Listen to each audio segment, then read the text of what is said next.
Jamais sans la grâce, une dévotion matinale proposée par l'Église évangélique de la grâce en collaboration avec l'Institut de théologie de Cotonou.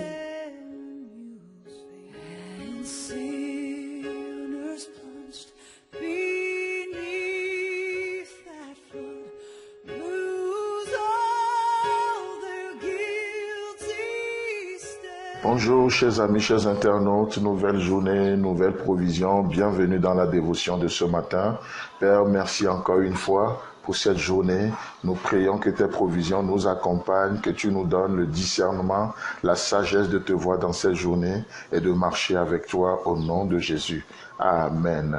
Alors, chers amis, donc nous continuons avec notre pensée de la semaine, ce Dieu qui pense à nous. Dieu pense à vous. Oh, j'aimerais juste, s'il y a une phrase qu'il faut retenir dans toute cette semaine, c'est cette phrase-là. Dieu pense à moi. Dieu pense à toi. Alors que l'homme a péché, et la Bible nous dit bien que le salaire du péché, c'est la mort. Qu'est-ce qui se passe? Cependant, Dieu se trouve des moyens pour partager son amour. Dieu se trouve des moyens pour réconcilier l'être humain avec lui. Et je vous propose deux pensées, en tout cas deux choses à considérer ce matin. Donc, dans cette pensée que Dieu pense à nous, nous voyons une chose qui est très importante, c'est ce Dieu qui reste fidèle. Dieu reste fidèle. Dans Genèse chapitre 3, le verset 9, il est dit, « Mais l'Éternel Dieu appela l'homme et lui dit, « Où es-tu » Vous savez, c'est cet épisode où l'homme a péché dans le jardin d'Éden et la Bible nous dit que Dieu venait chaque soir pour s'entretenir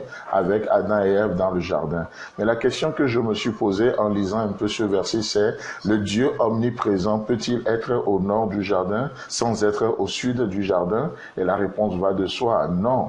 Alors, le Dieu omniscient, est-ce que ça vaut la peine qu'il rentre encore dans ce jardin et pose la question à l'être humain, où es-tu? Non, puisqu'il sait tout. Mais malgré tout, on voit Dieu va poser cette question. Dieu va poser cette question. Donc, Dieu vient dans le jardin, il cherche Adam et Ève, il ne les trouve plus à leur place. Laissez-moi vous dire que malgré que l'homme soit pécheur, que l'homme ait péché, alors c'est Dieu reste toujours fidèle. C'est pourquoi la Bible dit que lorsque nous sommes infidèles, Dieu reste fidèle. Parce que, pour la simple raison qu'il ne peut pas se renier. Il ne peut pas se renier. Donc, Dieu vient encore dans le jardin, sachant bien ce qui s'est passé. Oh, Dieu pense à l'être humain. Dans Ésaïe 59, le verset 2, il est dit, « Mais ce sont vos crimes qui mettent une séparation entre vous et votre Dieu. Ce sont vos péchés qui vous cachent sa face et l'empêchent de vous écouter. » Amen. Dieu ne s'est jamais éloigné de l'être humain. L'être humain pêche et il s'éloigne de l'autorité de Dieu.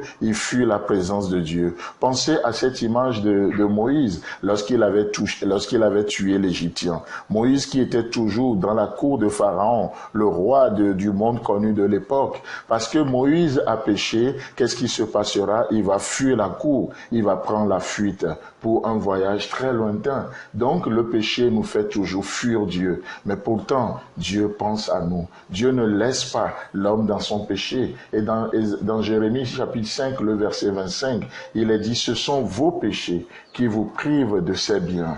Alléluia. Dieu ne nous a jamais privés de ces biens, mais ce sont nos péchés qui nous privent de faire l'expérience de ces biens. Dieu a béni. Nous sommes bénis de toutes les bénédictions spirituelles en Christ. Mais on peut malheureusement vivre comme des minables, des misérables. Pourquoi? Ce sont nos péchés qui nous privent de ces biens. Aujourd'hui, Dieu dispose en notre faveur ces biens. Ces biens sont là, il pardonne, il nous aide. Et là, il y a tout à notre disposition. Mais cependant, ce sont vos péchés qui vous privent de ces biens. Si vous m'écoutez ce matin, peut-être vous n'avez jamais donné votre vie à Jésus. Vous allez à l'église, faites tellement de choses et vous êtes quand même privé de ces biens. Oh, ce matin, pourquoi ne pas se réconcilier avec ce Dieu qui vous tend la main, qui vous tend la main. Il reste fidèle. La deuxième chose que nous voyons, au lieu que l'homme a péché, au lieu que ce soit l'homme qui meurt, qu'est-ce qui va se passer? Ce serait un animal innocent, comme on le voit dans Genèse chapitre 3, le verset 21. L'Éternel Dieu fit à Adam et à sa femme des habits de peau et il les en revêtit. Amen. Donc, Dieu pense à vous. Il vous précède. C'est pourquoi tu ne mourras pas. C'est pourquoi tu vivras, parce que Dieu te précède. Tu vivras et tu raconteras la gloire du Tout-Puissant dans ta vie au quotidien. Oh, Adam et Ève ont péché et le salaire du péché, c'est la mort. Mais nous voyons la bonne nouvelle, c'est que Adam et Ève ne sont pas morts. Dieu va tuer un animal innocent. Et Dieu a donné Jésus-Christ. Christ est le juste, mais il est mort pour les injustes. C'est l'agneau de Dieu qui ôte nos péchés. Chers amis, chers internautes, Dieu pense à vous.